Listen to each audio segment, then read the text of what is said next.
welcome back to my channel. If you're already a subscriber, then this is not your first time seeing this beautiful face. Thank you, you're the best. If you're not a subscriber, welcome to my channel. If you enjoyed this video, you can click the subscribe button. Okay, so today we're going to be talking about something that is really important to my channel because it has something to do with helping people build healthy relationship, which is the main goal on this channel. Like I said in my first video, I want to talk about this because I've noticed most people just focus on physical abuse, but I need people to understand the importance of being aware of the emotional aid too. I hope you're able to learn one or two things from this video, so let's get into it. First thing you need to know is domestic V can happen to anybody. It doesn't discriminate. It doesn't care if you're pretty. It doesn't care if you're brown skin or you're lighter skin. It doesn't care about none of that. Also, it happens in heterosexual relationships and same-sex relationships. It happens on all age level, all ethnicity, and all economic levels. Even though most cases it happens to women more, or maybe that's the one we are aware of, it also happens to men. Men also experience it. Especially, I feel like for most men, it's the emotional one, it's the verbal one that happens to them most. Most women that experience the A have experienced the emotional, verbal, the physical, everything. So let's talk about signs of an abusive relationship. Number one on that list is fear of your partner. If you're going home from work, from school, or you went to the store real quick and you're scared and your heart is pounding, you don't want to go home.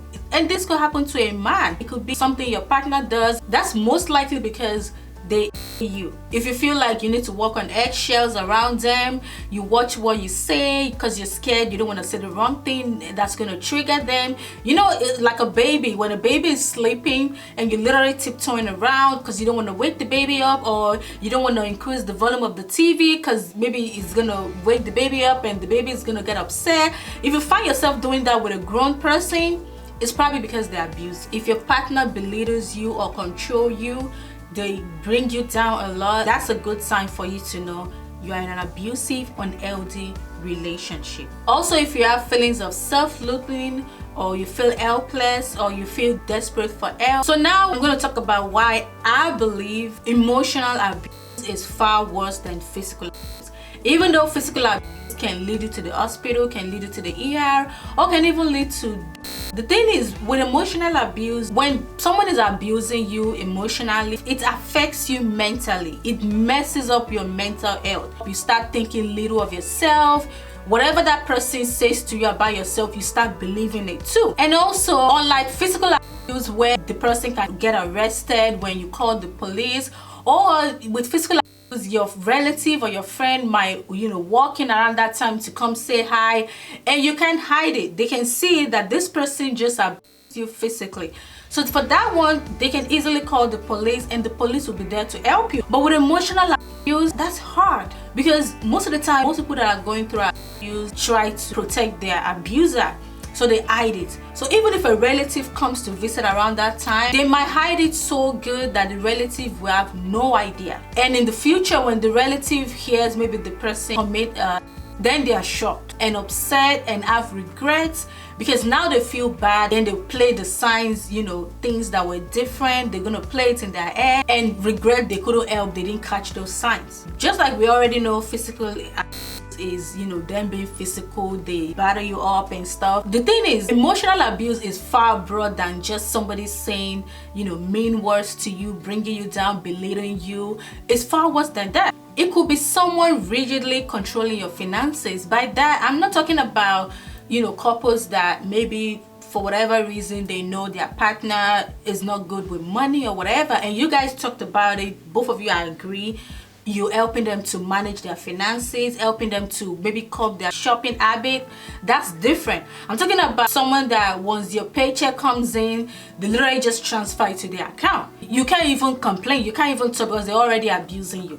But maybe once in a while where you finally get the courage to say something like, hey, I noticed, my money's missing, and they start saying mean things to you and start calling you out of your name, telling you how grateful you should be. You're living in that home with them, you have them in your life, they gotta pay the bills and stuff. with your money. Also, they make you account for every penny you spend. You guys, emotional abuse also includes someone withholding basic life needs, someone withholding food from you. Someone can die from not drinking water or food for hours. People can come to visit you or see you taking a walk down the street and not know you need help. An abuser will do everything to bring down your self-esteem. They want you to have low self-esteem. They want you to think, oh, no one else will want you, no one else will want to be with you. Most of the time, they also isolate you because they want you to be dependent on them. They don't want you to make friends. They don't want you to meet people. Sometimes they even keep a distance between you and your family members because they know even if your friends don't come to help you, 99.9% of the time your family members will come to help you, and they don't want that. When you're in a relationship and your partner, your wife or your husband is doing everything to keep you distance from your family members, I believe no matter what, no matter how hard life gets, no matter what happens between you and your family members, except if that family also is more harm than good for you, maybe they are you too, then you can keep a distance from them. But if you have a good family that loves you, everything is fine, you have a normal family, there should be no reason why you're keeping a distance from them, because when you need help, those are the number one people you're going to call on to for help, and they should also be ready to get up and come help you and be there for you. So if you're in a relationship with someone and they're isolating you, there's no excuse for that. Even if longer your doctor approves you to go out, I've seen people on a wheelchair, going down my street. If you can walk, you can use a wheelchair, your doctor allow you to go outside, they can help you. If there's any reason why you can't go outside by yourself or whatever, go outside, meet people, talk to your neighbors, talk to people, call your family members. Don't let anyone isolate. Most of the time, users make excuses for this behavior. If you're in a relationship with someone and when they're physical with you or they say something mean to you, bring you down, and every time after you cry or whatever, everything is calm, they're over there making excuses, blaming their childhood trauma. Those are all excuses. Point blank period. That person is an abuser and you want to run far away from them. If they experienced something while they were growing up and it changed them, if they feel the need to apologize to you and they know that this thing has changed them into a bad person, into a mean person, they can work on it. Let them go to therapy. Let them work on that behavior. When they change, if it's possible for the person to change, then you guys can come back and work on a better, healthy relationship. If you're in a relationship and you feel or you suspect you're in an abusive relationship, you can go online to, I'm sure they have help in your community, in your city. Search for help centers where you can get help, or talk to your doctor. Your doctor can refer you to therapists. You can talk to the therapist. Talk to your family members. Emotional abuse is just as important as physical. So you guys, what I want everyone to get from this video is, even though physical abuse is bad, is horrible, emotional abuse is worse, because you might not notice it. Your best friend might be experiencing it and you had no idea, or you have no idea.